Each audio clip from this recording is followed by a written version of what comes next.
What's up everyone, welcome back to a brand new video. On the last part, we got to see what happened when Cell was introduced to this scenario.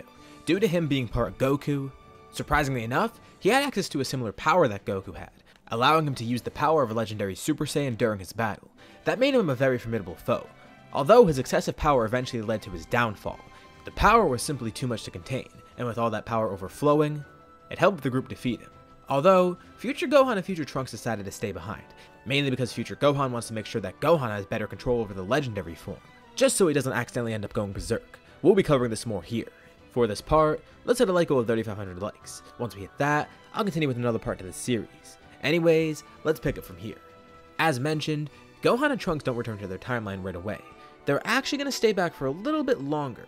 They have basically already accomplished their mission, and they know that they're going to return victorious once they actually do go back to their timeline.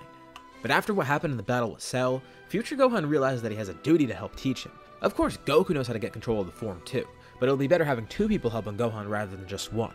But the issue is, training Gohan might take a little bit too long. They want to leave soon. The issue is it might take a little too long to teach Gohan how to use this form, especially with his inexperience. But Goku actually has the perfect solution to this, something that they could have used before but didn't really have the need to, the Room of Spirit and Time. If they go in there, they can get a couple months worth of training within a few hours or so. They wouldn't even need a full year, not only because there wouldn't be enough food for them for a year, but because it likely wouldn't even take that long. They just need Gohan to get a better control in this form. Both Gohans agree to this, and they think it's a pretty good idea, so they go into the Room of Spirit and Time and begin training for a bit. This is nice for Future Gohan too. He gets to spend more time with Goku, as well as the past version of himself. The two form more of a bond. They're kind of like brothers in a way, even though they are the same person, but it's just a weird situation. It's more like Future Gohan's the older brother of Gohan. Besides that, the most obvious benefit from the training is the fact that Gohan gets a better grasp on this power, as well as Future Gohan and Goku getting much stronger with all this training. It's pretty amazing. Gohan never thought he had this power within him, and he's glad that he finally has access to it. His future self shows him the way. And this gives Gohan a lot more confidence as a fighter, not only in his own abilities, but he's more confident that he's not going to lose control again like he did against Cell. He wants to live up to the expectations of his future self, and see if he can surpass him in some way. Maybe he can be even better than his future self is. He'll keep pushing himself until he gets stronger and stronger. He knows he has it within him, and he's going to make it a point to make his future self happy, as well as keeping himself strong.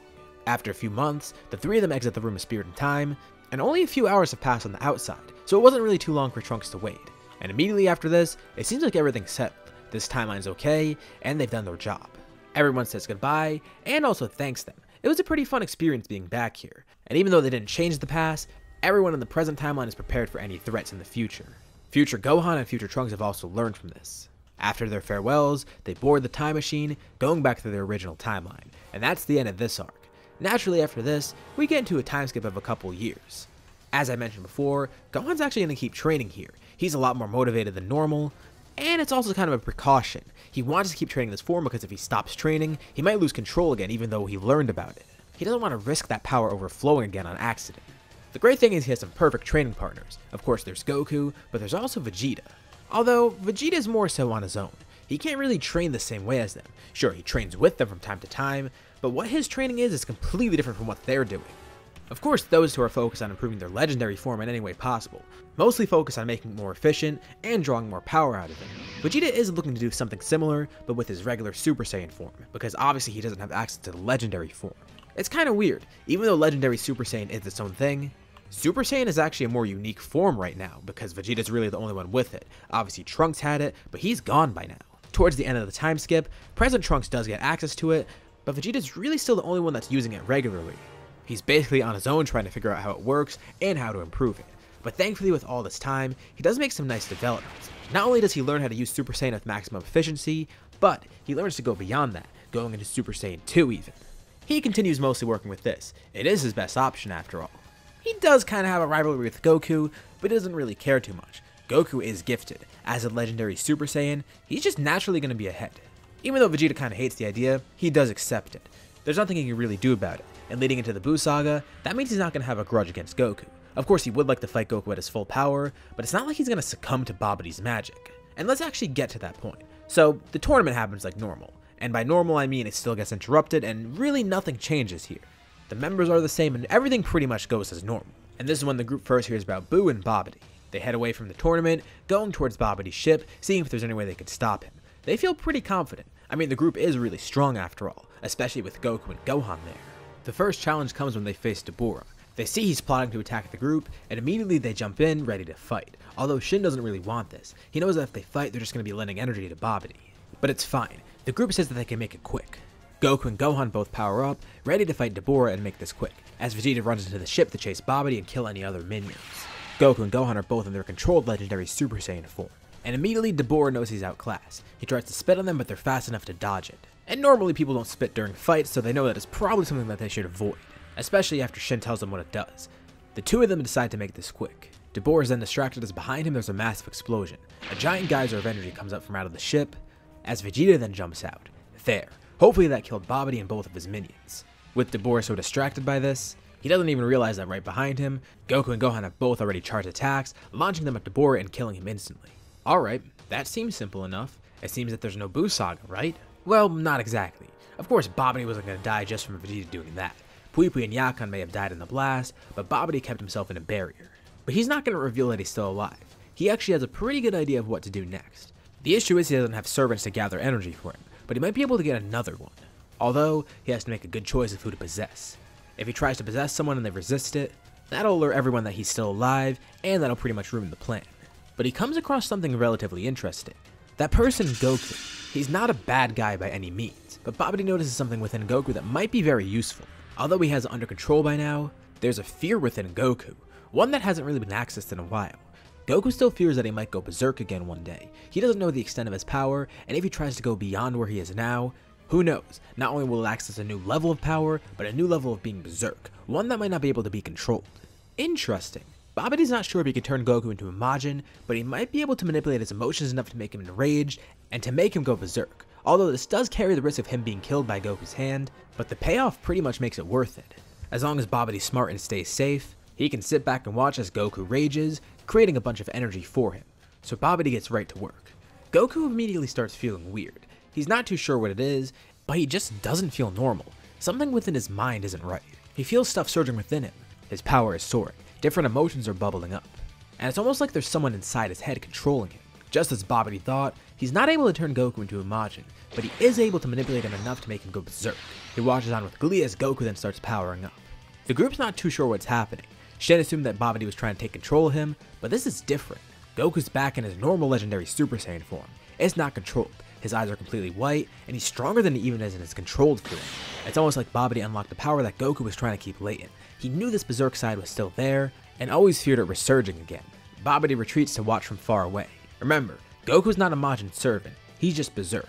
It's basically Goku acting like he was on Namek when he first got the legendary Super Saiyan form. The power's taking complete control of him, and he's blinded by rage that seemingly came out of nowhere. Shin's not too aware of what's happening, but Gohan and Vegeta try to explain. And it all makes sense. Shin realizes what Babidi's plan was. He didn't want to take control of Goku. He wanted to make Goku go berserk so he'd give off enough energy for Buu to be revived. There's only one option now. They need to stop Goku somehow before it's too late. If they don't stop Goku, there's one of two outcomes. 1, Buu is revived, and Babidi wins. 2, Goku destroys Earth, which would probably still give enough energy to revive Buu.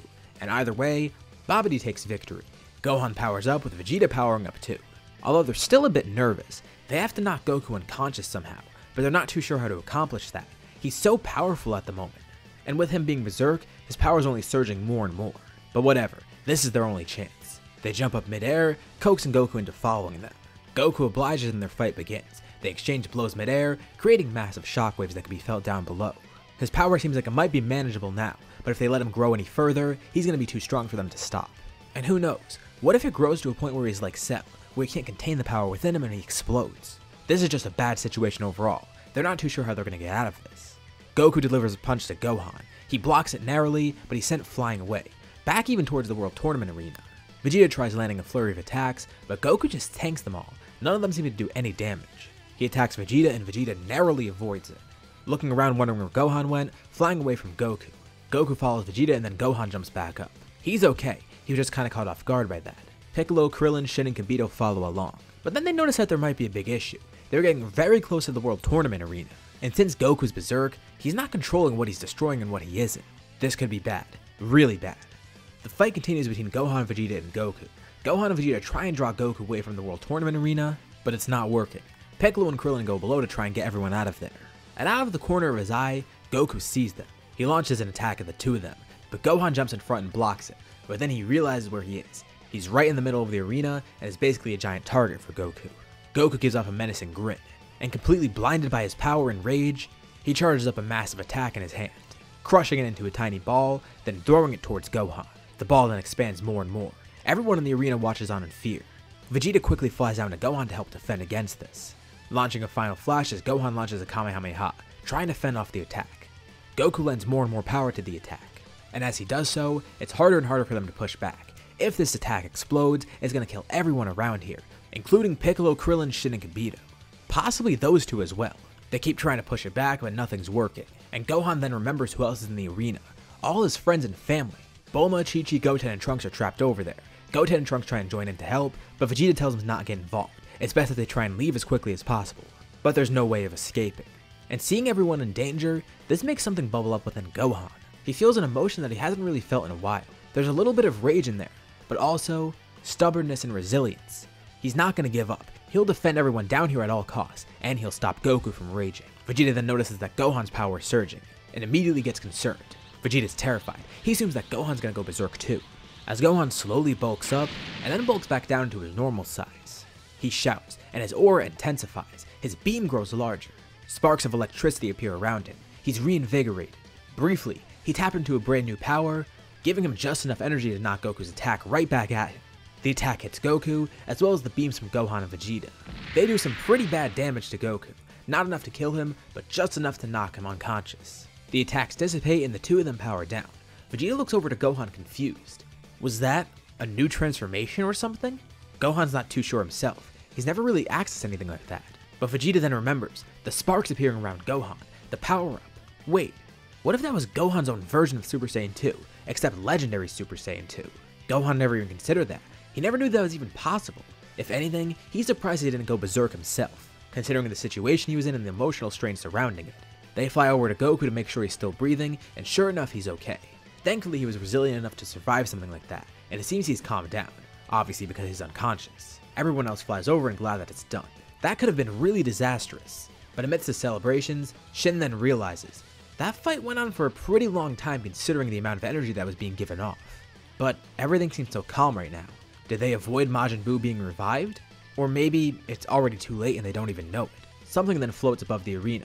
An evil laughter is heard echoing the route, and everyone looks up to see what's happening. A bunch of random people are then lifted from their seats. And after a bright flash of light, they're turned into candy? The object above the arena descends, as everyone watches on in horror. It's Babidi, standing on the shoulders of some pink monster. The monster is Majin Buu. All the candy flies towards him and he eats it, without any sort of hesitation. With no effort at all, he just killed hundreds of people within the arena, with the rest panicking as they try to escape. Babidi thanks everyone for their help, especially thanking Goku. Even though he's unconscious now, it doesn't matter. He accomplished what Babidi wanted, getting the energy that he needs from Majin Buu. And even though they were able to defeat Goku, they seem to have a bigger issue on their hands. Goku's unconscious nearby. Gohan and Vegeta are both worn out and injured. And the rest of the fighters, well, they barely were able to stand up against Goku. They fear what Majin Buu's capable of. Goten and Trunks jump in, wanting to help. Let me actually talk about Goten for a bit here because I haven't really covered him. As you could imagine, he's going to be a pretty similar case to Gohan. He was born during that time skip, and after they saw what Gohan and Goku were capable of when they went berserk, they're not too sure if they wanted to train Goten to go Super Saiyan, especially at his young age right now. They wanted to wait a bit, but Goten doesn't want to wait. He wants to start fighting more and more. Yeah, he's been training and all, but he wants to get stronger. He feels so far behind everyone. Gohan's worried about what might happen if he tries to power up during battle, but with his new power, Goten might be okay. If Goten ends up going berserk, Gohan will try to get him under control. Besides, they're going to need all the help they can get against Buu. With the two kids joining the battle, this is where we'll leave off for now. So, what did you guys think about this part? How will the group be able to defeat Buu? And what will happen with Goten and Gohan? Leave your thoughts and suggestions in the comments below. I'll be sure to check them out to see what you guys think. As always, if you liked the video, be sure to drop a like. And let's try to hit that like goal from the beginning of the video so we can get another part to this series. If you haven't already, why not subscribe? As well as hitting the bell icon to get notified about any future parts of this What If, or any other videos that I upload on my channel. Anyways, thank you all for watching, and I'll see you all in my next video.